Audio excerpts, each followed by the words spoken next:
G'day, Aidan here from Rising Sun Racing. I'm a Raceworks ambassador and today I'm here to demonstrate the use of their 100 and 120 series hose installation kit. The tool comes in a plastic carry case and contains dies for use of AN4 up to AN12 hose and fittings. It has the option to be mounted to a bench, but as I'm going to show you, it can be used without being mounted. Today I will be assembling a 100 series -6 hose and fitting. In addition to the hose installation kit, you will also need a spanner and a roll of masking tape or thin electrical tape. I strongly recommend using a Raceworks AN combination or adjustable spanner, as due to their soft alloy construction, they won't mark the fittings. Before initial use, adjust the tension on the 4 grub screws underneath, so the hose and socket holders can be removed but aren't too loose. This will only need to be done once, then select the right size dies for the hose fittings that you are using. The larger dies fit into the socket holder and the smaller dies into the hose holder. The larger dies must be inserted so that the size markings are visible from the outside of the socket holder.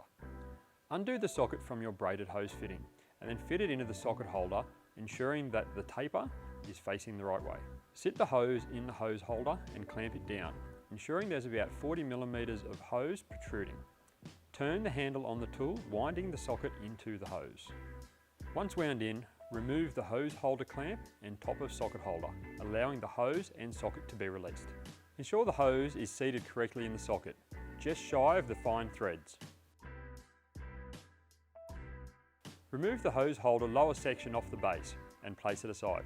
Using both hands, unwind the socket holder off the threaded shaft. Fit the round nut that can be found in the case to the end of the threaded shaft. Locate the vice soft jaws, of which one side will have a cutout to the rear. Slide the threaded shaft and mount sideways on the base until it is almost all the way off. Slide the soft jaw mount with rear cutout onto the end of the base and line it up with the nut on the end of the shaft. Slide the shaft and mount back into place, locking the two together. Lastly, slide the other end of the vice soft jaws onto the base.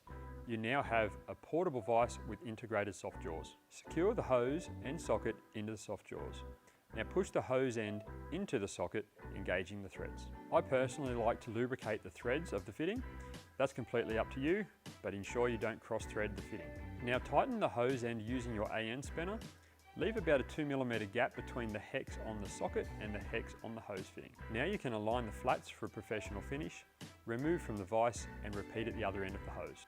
The use of this kit makes braided rubber hose easy to work with and reduces the risk of you cutting yourself in the process. For details of your nearest stockist, head to raceworks.com.au. Thanks for watching.